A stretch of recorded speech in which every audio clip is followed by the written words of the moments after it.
하나님의 말씀 사도행전 10장 9절에서 16절까지의 말씀입니다.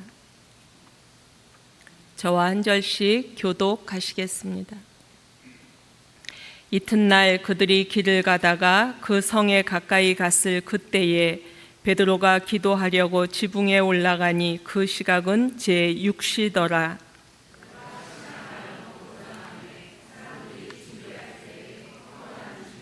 하늘이 열리며 한 그릇이 내려오는 것을 보니 큰 보자기 같고 네 귀를 메어 땅에 들이웠더라.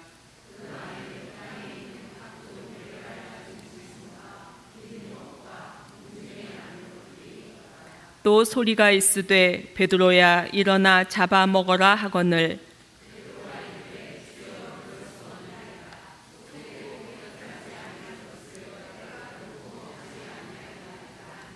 또 두 번째 소리가 있으되 하나님께서 깨끗하게 하신 것을 내가 속되다 하지 말라 하더라.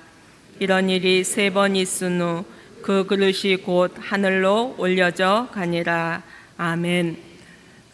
오늘도 예배의 자리를 지키는 우리 아름다운 교회 가족들 축복합니다.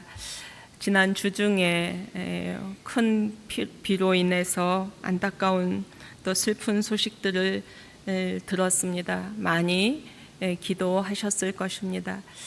그 모습을 보면서 저의 어린 시절이 생각났습니다.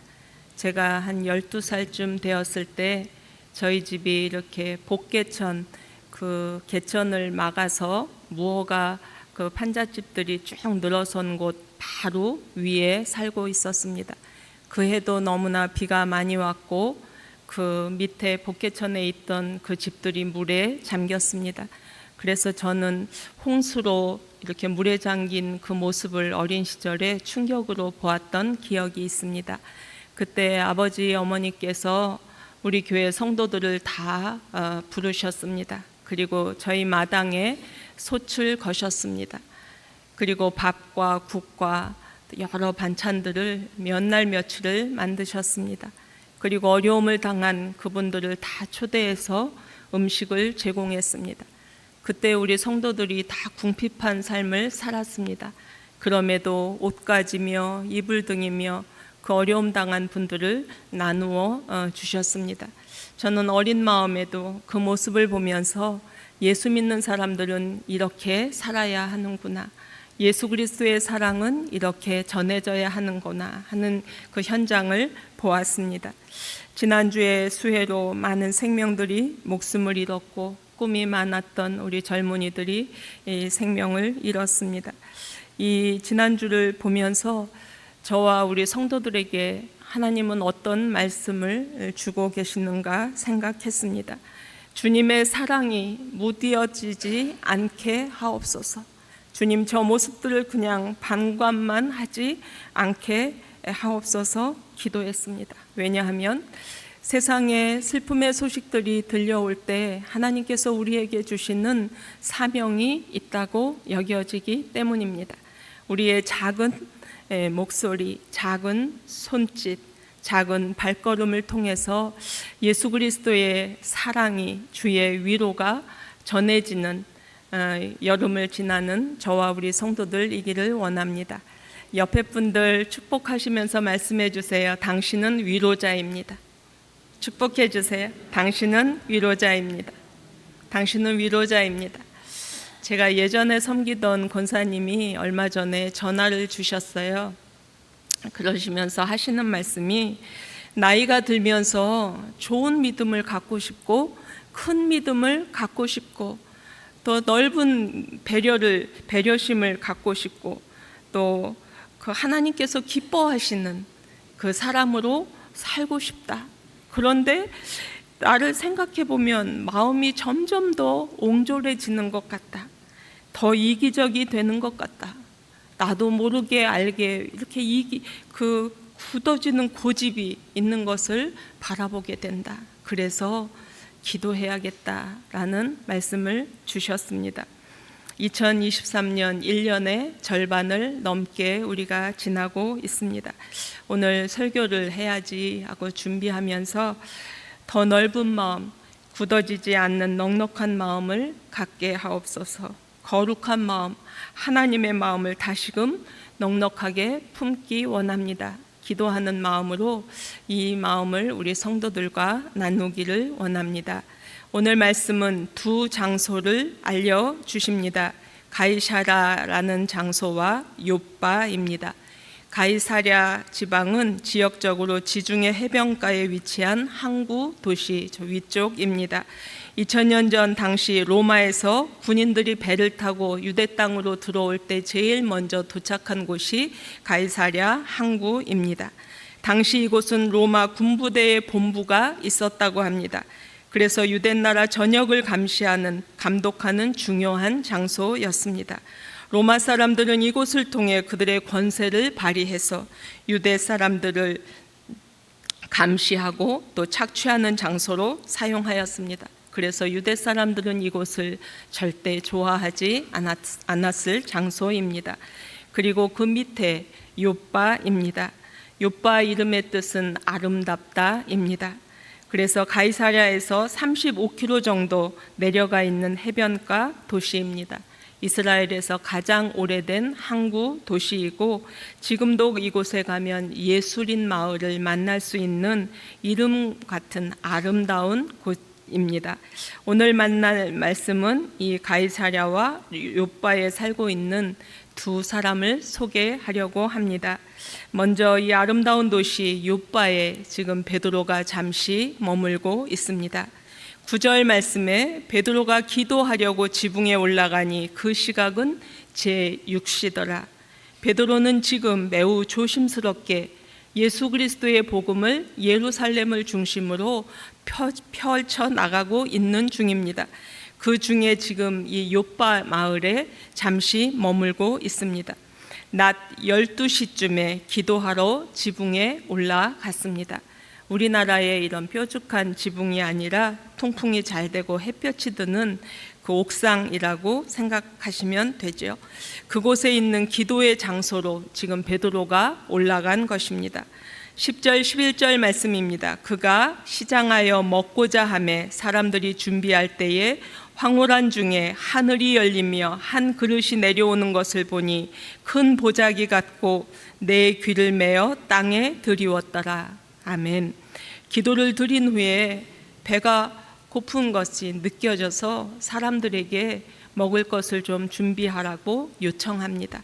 그리고 한쪽에 있던 베드로가 황홀한 중에 신비로운 경험을 하고 있습니다. 갑자기 하늘이 열리며 큰 보자기 같은 것이 내 귀퉁이가 묶여서 땅에 내려오는 것을 보고 있는 것입니다. 베드로가 그 안을 들여다 보았습니다. 그 안에 무엇이 있었을까요? 그 안에는 땅에 있는 각종 네 발 가진 짐승과 기는 것과 공중에 나는 것들이 있더라. 또 소리가 있으되 베드로야 일어나 잡아 먹어라. 아멘. 그 안에는 갖가지 네 발 달린 짐승들, 그리고 땅에 기어다니는 파충류들, 날아다니는 짐승들이 가득 들어 있었습니다. 그것을 보고 있는데 이어서 소리가 들려옵니다. 베드로야 일어나 그것을 잡아 먹어라. 당시 유대인들은 식사 예법이 무척 까다로웠습니다. 율법에 정해주시는 대로 먹어야 될 음식이 있었고 먹지 말아야 될 음식이 있었으며 유대인들은 그것을 철저히 지키고 있던 사람들이었습니다.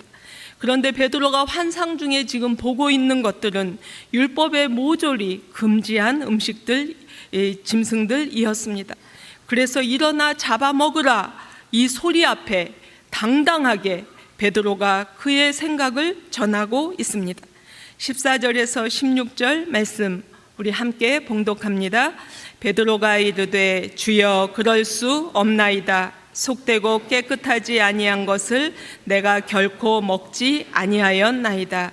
또 두 번째 소리가 있으되 하나님께서 깨끗하게 하신 것을 내가 속되다 하지 말라 하더라. 이런 일이 3번 있은 후 그 그릇이 곧 하늘로 올라져 가니라. 아멘. 잡아먹으라. 이에 대해서 베드로는 거침없이 대답합니다. 주님, 그렇게는 못하겠습니다. 이 동물들은 율법에서 엄격하게 금한 것들입니다. 부정한 동물들입니다. 깨끗하지 않습니다. 그래서 나는 그동안 절대로 이 부정한 동물들을 먹지 않았습니다. 한 번도 먹은 적이 없습니다. 이 대답이 옳다라는 것입니다. 유대인이라면 율법에 말씀하신 것을 지키는 것이 가장 기본적인 것인데 이것이 기본이라는 것입니다. 내 생각이 맞다라는 것입니다. 그래서 주님이라고 하나님을 부르면서도 그는 단번에 하나님의 말씀을 거절하고 있습니다. 하늘이 열리며 보여주신 이 놀라운 환상을 베드로는 지금까지 가지고 있었던 율법의 내용들과 지금 자신의 삶의 모습과 다르기 때문에 절대로 먹을 수 없다고, 내가 그동안 가지고 있었던 신앙관, 가지고 있었던 종교적인 신념, 가지고 있었던 이 생활 관습을 절대로 바꿀 수 없다고 거듭거듭 대답하고 있습니다. 아마도 예수님께서 제자들을 모아놓고 내가 며칠 후에 십자가에 죽을 것이다 라고 말씀하셨을 때 그때 베드로가 가장 먼저 나와서 주님 그렇게 하지 마십시오. 이 일이 결코 주님께 일어나지 않습니다. 그렇게 당당하게 대답했던 것처럼, 그리고 십자가 지시기 전날 무릎을 꿇고 제자들의 발을 씻기며 베드로 앞에 왔을 때 주님 내 발은 절대로 씻기지 못하십니다. 이렇게 말했던 것처럼 지금 그는 단호하게 자신의 생각을 관철시키고 있는 것입니다. 내 생각에는 이것이 맞다라는 것입니다. 그때 음성이 들려왔습니다. 하나님께서 깨끗하게 하신 것이야. 그런 것을 내가 속되다고, 깨끗하지 않다고, 더럽다고 하지 말라고 말씀하시는 그 음성이 들려옵니다. 오늘 말씀은 3번 이 환상을 보여주셨다 말씀하고 있습니다. 베드로에게 2번째 환상 똑같은 모습을 보여주셨을 때에도 주님 절대로 저는 먹지 않겠습니다. 그리고 3번째 똑같은 모습을 보여주고 하나님이 깨끗하게 하신 것이니까 내가 더럽다고 하지 말아라 말씀하시는데도 그 3번째에도 아닙니다. 주님 나는 먹지 않겠습니다. 거듭 대답합니다. 3번 이것을 보여주신 후에 보자기가 소리 없이 사라졌습니다. 그 시간에 베드로의 얼굴 표정을 우리 성도들도 한번 상상해 보셨으면 좋겠습니다. 제가 30년 전에 신학대학원에 다닐 때 한 주에 2번씩 이 예배 시간이 있었습니다. 근데 어느 날 신약학을 강의하시는 교수님이 설교하셨습니다. 그날의 주제가 사도신경이었습니다. 그러시면서 교수님이 사도신경은 이렇게 눈을 감고 조용하게 전능하사 천지를 만드신 이렇게 고백하는 것이 아니라는 것입니다. 이 사도신경은 예수 그리스도의 죽음과 부활과 승천을 경험한 사도들이, 예수님의 제자들이 복음을 전하면서 예수님을 모르는 사람들에게 큰 소리로 선포한 내용이라는 말씀이셨습니다. 들어보셨을까요? 그러시면서 교수님이 1000명이 넘게 있는 우리 신학생들에게 눈을 뜨라고 말씀하셨습니다. 그리고 이제 내가 큰 소리로 할 테니까 여러분들도 큰 소리로 사도신경을 선포하라고 말씀하셨습니다. 교수님이 전능하사 천지를 만드신, 제가 이렇게 보니까 한 80%는 다 눈을 감고 있었습니다. 그들은 20년, 30년, 40년 가지고 있었던 이 신앙의 태도, 이 예배의 태도를 버릴 수가 없다는 그 자세였습니다. 그래서 끝나고 나서 친구들이 서로 이야기합니다. 내가 아무리 눈을 뜨려고 해도 눈이 떠지지 않았다 이야기합니다. 제가 그때 교육전도사로 4, 5, 6학년 어린이들을 담당하고 있었습니다. 그 주일에 바로 가서 이 교수님의 그 내용을 전했습니다. 사도신경은 이렇게 큰 소리로 선포해도 되는 내용이라고. 전능하사 천지를 만드신, 우리 친구들 한번 해볼까요? 그때 지하실에 예배실이 있었는데 어린이들은 떠나가도록 큰 소리로 사도신경을 눈을 뜨고 큰 소리로 외치는 것을 경험했습니다.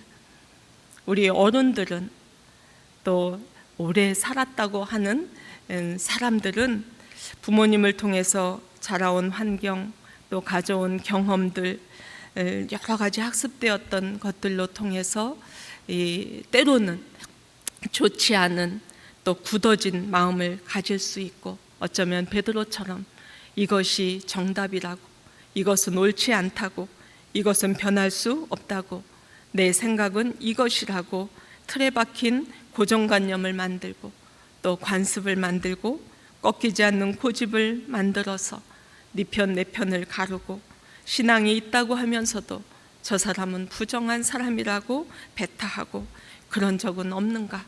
베드로의 3번 보여주신 이 하나님의 마음을 깨닫지 못하던 그 모습을 바라보면서 제 모습을, 또 우리 성도들의 모습이 한번 비추어지는 이 시간이 되시기를 원합니다. 또 우리의 인생길 가운데 혹시 하나님께서 하늘이 열리며 보여주시는 사인이 있었는데 아니라고, 내 생각이 옳다고, 오늘 아침 목사님 말씀처럼 나만이 내 생각은 이렇게 하는 것이 맞다고 그런 적은 없었는가? 어쩌면 하나님께서 1번 부족했어, 2번, 3번 보여주셨는데도 그래도 아니라고, 내 생각이 맞다고, 내가 가는 길, 내가 가는 결정이 옳은 것이라고 한 적은 없었는가? 오늘 베드로의 모습을 보면서 묵상하며 비추어 보시는 이 시간이 되시기를 원합니다.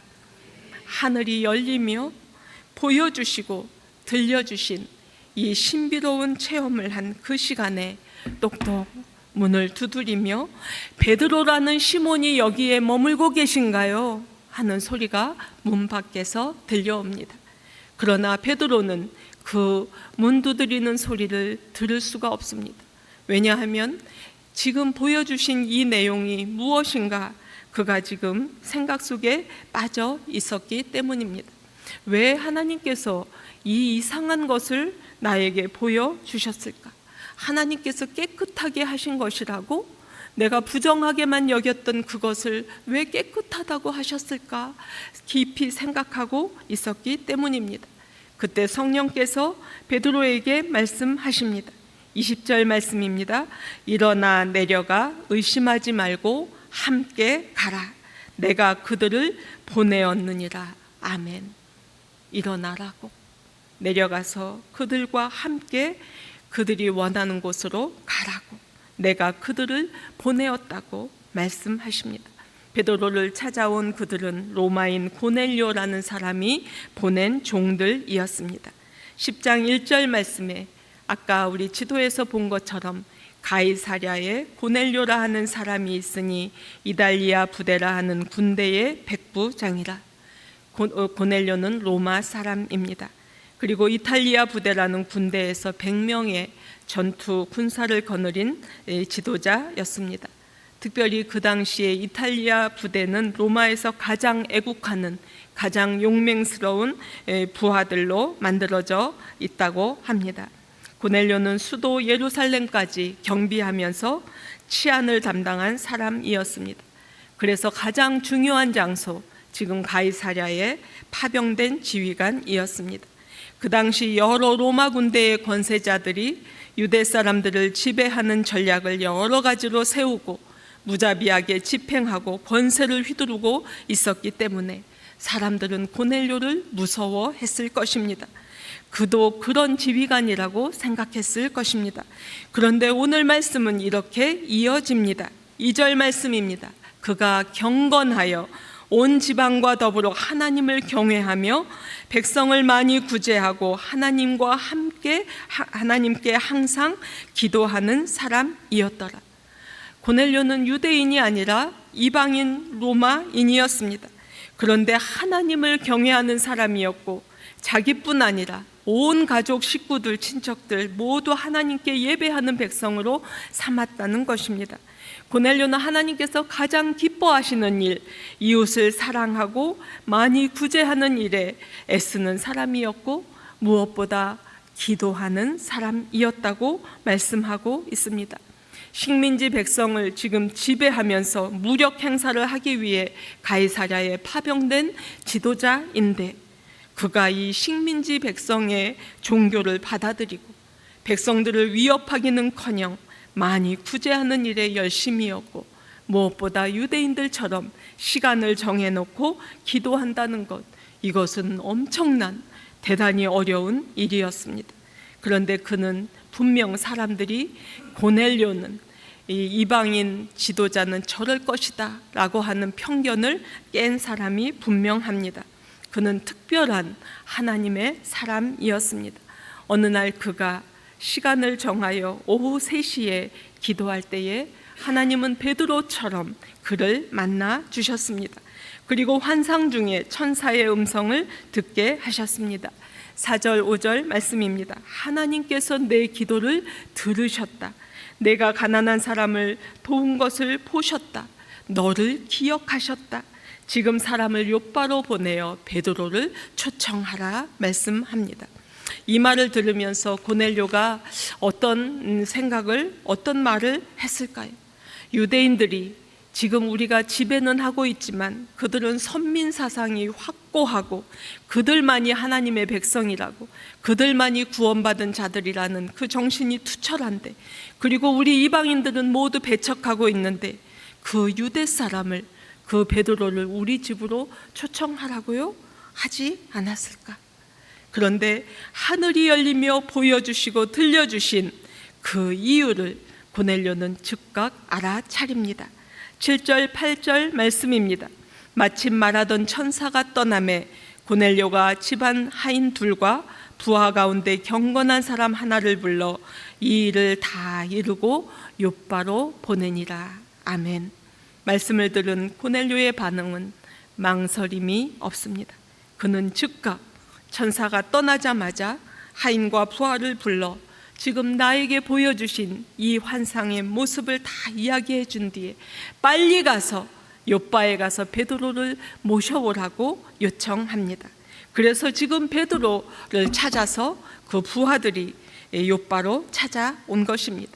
가이사랴에 살고 있는 고넬료가 당신을 초대합니다. 여기에 찾아온 그 이유를 설명하고 있습니다. 하나님은 베드로를 이방인 고넬료에게 보내어 복음을 전할 계획을 가지시고 있었습니다.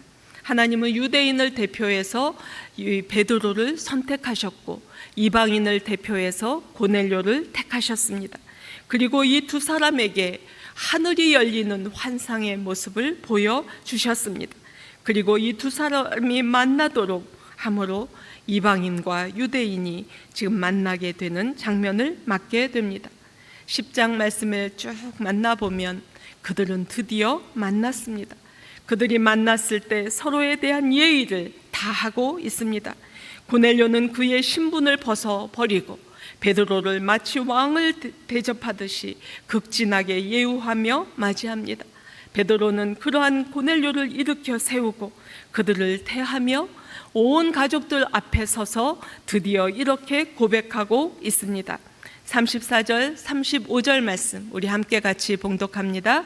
내가 참으로 하나님은 사람의 외모를 보지 아니하시고 각 나라 중 하나님을 경외하며 의를 행하는 사람은 다 받으시는 줄 깨달았도다. 아멘.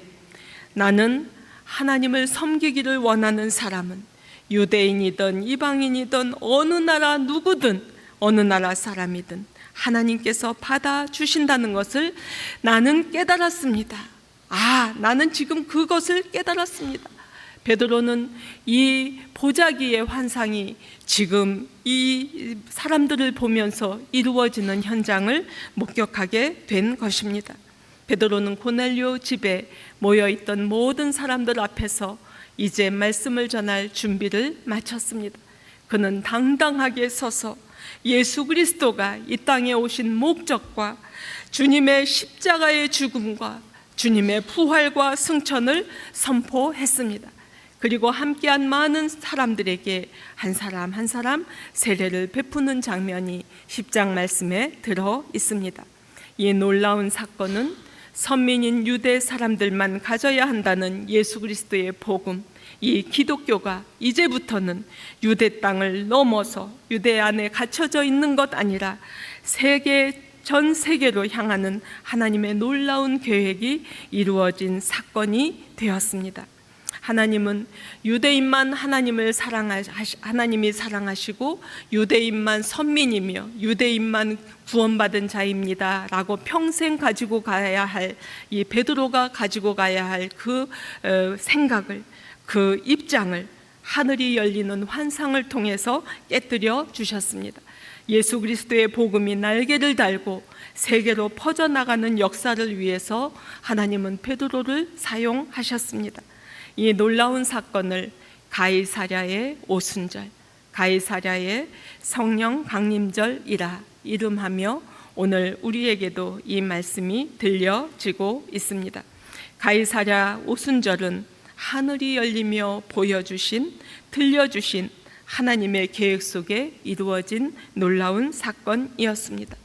하늘이 열리는 계절, 가이사랴의 오순절이 이 시대에도 저에게도 우리 성도들에게도 우리 교회에도 필요합니다.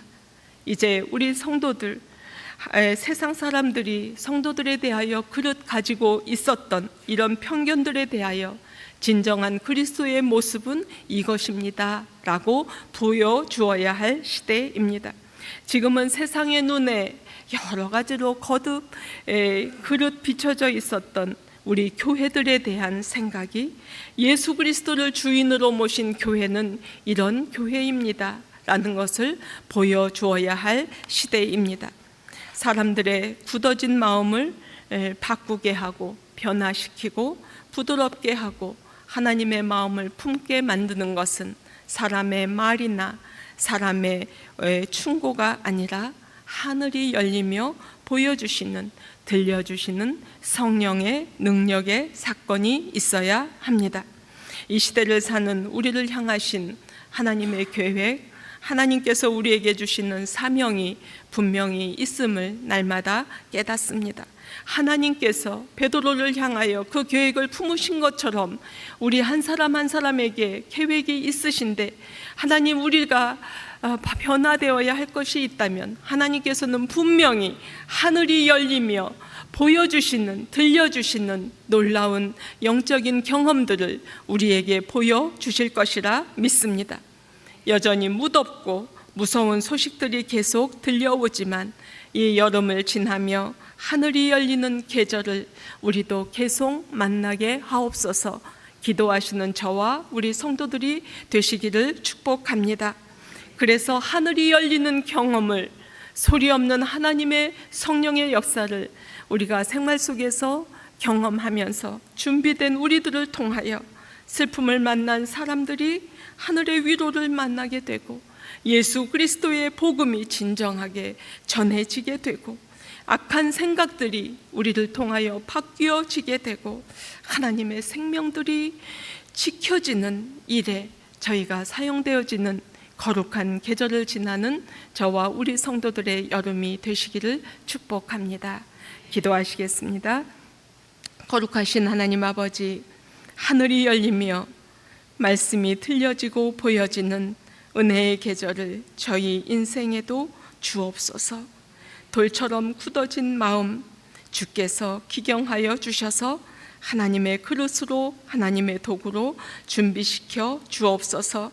이 세상에 슬픔과 죽음의 소식들이 가득합니다. 하나님, 저희 어른들이 너무나 큰 죄악 속에 살아가고 있습니다. 하나님, 변화시켜 주옵소서. 저희를 통하여 하나님께서 계획하신 일들을 이루어 주시기를 원합니다. 다시금 긍휼의 은혜를 덧입혀 주시는 이 계절을 저희들 하나님의 백성으로 살아가게 하옵소서. 한 주간도 아름다운 교회 성도들의 가정을 지켜주시고 우리 가정의 자녀들을 천군 천사로 보호하여 주옵소서. 예수 그리스도의 이름으로 기도하옵나이다. 아멘.